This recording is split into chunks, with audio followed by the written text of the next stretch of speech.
Hey everyone, welcome to another video. Today I'm going to be doing a spoiler review for Season 4 of Stranger Things.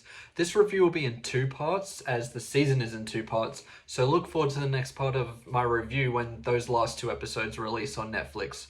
And before I get into this review, I must say if you haven't seen Stranger Things, go watch it because it is extremely fun. So anyway, let's get into it.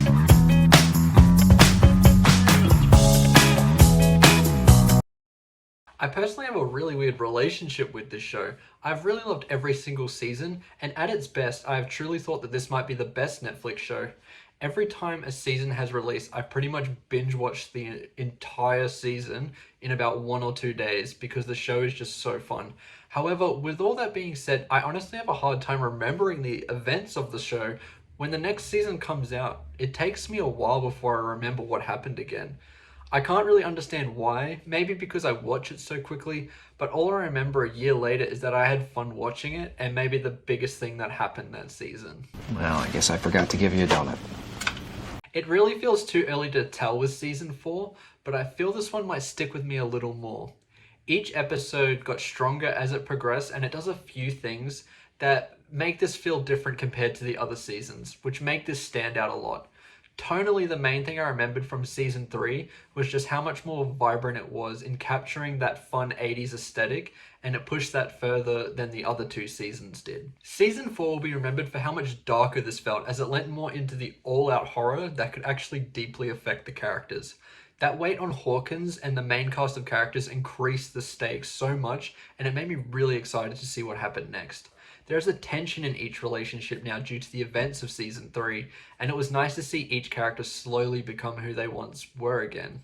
I'm actually very surprised that this isn't the final season, and instead there'll be one more left, because the state that the characters are in and what they are building towards, this season has that finality that a series finale has.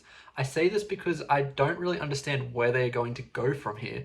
The villain explains and answers so many questions that were brought up from Season 1. I just can't understand how much further they can push things. I'll definitely get more into this further into the review, but first I want to go into more detail with the characters and how they handle that. Each group of characters this season are all apart so far, and I'm sure it will be leading to a moment where everyone will reunite. But Hopper, Joyce, and Murray are grouped into one arc, Eleven has her own arc, Mike and Will have a quest that they're on, and the same can be said for Nancy, Max, Steve, Dustin, Lucas, and Robin. I think one of the characters that had the most interesting arc built up from the last season was Hopper. Ending Season 3 on a note that he didn't die and he is now a prisoner in Russia was an extremely interesting setup, and the way that arc is being handled in Season 4 is very well done. In the beginning, he is obviously trying to find a way to escape, and he uses an alliance he built with a new character named Enzo, who has a very interesting dynamic with Hopper, as we don't really know if we can fully trust him yet. I love how this relationship evolves, especially at the end of the first part of the season, where they try to escape from the Demogorgon. All the scenes shot in the prison all look wonderful. I think the color correction and production design was spot on in capturing this cold, painful place that Hopper is in. The moment where he finally gets to see Joyce again was beautiful, as the season does a good job of showing how much they actually need each other. The Mike and Will one is one of the more slower progressing arcs, as they are trying to find Eleven after she goes missing. I think it only supports the Eleven storyline and will make her arc feel more complete. But in my opinion, it works as the detriment of the characters involved in this arc. Mike and Will were some of the most important characters in the first two seasons, and now they are very easily disposable here. Jonathan, who was one of my favorite characters, isn't really anywhere to be seen either, apart from being involved with some cringy stoner humor with new character Argyle, who is the weakest addition to the show. He is purely there for comic relief, and most of the time, it's just lazy half-assed jokes you've seen in any movie with Seth Rogen. Hey, Seth Rogen, what up, man? Then we have the one with the largest cast of characters with Nancy, Max, Steve, Dustin, Lucas, Robin, and new character Eddie Munson, who seems to be a bit of a hit character. I think he was definitely a solid addition, and he has an awesome dynamic with Dustin. The storyline of having the police look for Eddie because they suspect he murdered a girl was very cool, as he obviously didn't do it, and he can't explain to the police that the Upside Down was involved with this death. I did not hit her. I did not. Which, by the way, might be one of the most brutal kills in all of Stranger Things. The way these people are tormented to insanity and then are lifted into the air and pretty much break apart was brutal, dark, and it makes this villain more compelling compared to other Stranger Things villains. I will go into this villain when I start going into the 11 storyline because it's definitely worth mentioning. What's interesting about this arc is that they are all learning more about how to access the Upside Down, with a couple of them actually being trapped there. The scene with Max running out while the song Running Up the Hill was playing might be one of the best scenes in the show because it made you feel as if Max could die in any moment. The song has become extremely popular and trendy because of this season, and I think that is because it is purely associated with this scene. Also, the scene at the end of the first part of the season where Nancy is now trapped in the Upside Down with the villain gets me excited to see what the team will do to get her out of this situation because she seems like she is really stuck. Steve continues to have great banter with Dustin, and the relationship between Lucas and Max is strained because of what she went through in the last season. The character I have a problem with in this group is Robin.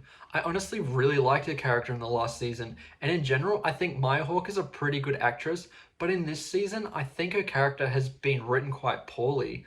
Like Argyle, she's basically a joke machine, but what makes her even more annoying is that she just doesn't do anything else.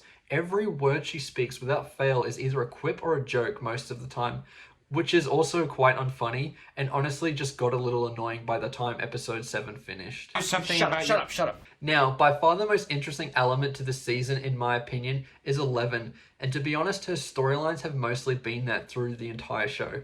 Apart from that one really bad episode where they were basically trying to make the X-Men for some reason, 11 revisits her past as she tries to get her powers back, and we are slowly drip-fed more information about 11's past because she doesn't remember anything about her past as it traumatized her so much. This felt like it was slowly building the blocks the whole season, and in the movie-length episode 7, it knocked it down, leading to what could be a very interesting end to season 4. 11 starts building a connection in her facility with an orderly that seems to know a little more than what he is letting on, as he is giving her advice to make her stronger. Turns out he manipulated her so that he could unleash his powers and show everyone who he really is. The first and oldest one in the facility, who is by far the strongest, and we finally see that he is the villain Vecna, who has been traumatizing Hawkins by murdering people so that he becomes stronger. What makes this even more interesting is that 11 and 1 basically matched up so well in terms of their powers that we finally see that she inadvertently created the Upside Down, which 1 has molded it to become what we see in the show now. It's still not fully clear to me that the Mind Flayer, which has been a large presence in the show, is controlling Vecna, or if it's the other way around. I suppose the final season will show us that. This is why I feel like this is the final season, because I don't think we'll get a villain as personal to 11 as this one. Also, the fact that the bond these two have is what created the Upside Down, which answered a question that was asked from the very first season, which was how this world was even created. The excellent final episode felt like one of the best episodes of television I've seen in a while in terms of capturing that essence that a really epic show can do when it feels like it's leading to a big moment. Stranger Things Season 4 is great, and excluding a few goofy things that weigh this down, this season has gradually grown in terms of its quality. Right now, I'm going to give these 7 episodes a strong 4 out of 5, but this score could jump up to a 5 if it absolutely nails the ending of the season, which by the looks of things, it might do that. Thank you for watching this video. I want to post a little more, but it is tough as I don't have a whole lot of free time at the moment. However, I will be trying to post as much as I can in the meantime. I also have some links down below if you're interested in seeing some Stranger Things products. Remember to like and subscribe, and I'll see you in the next one. Goodbye.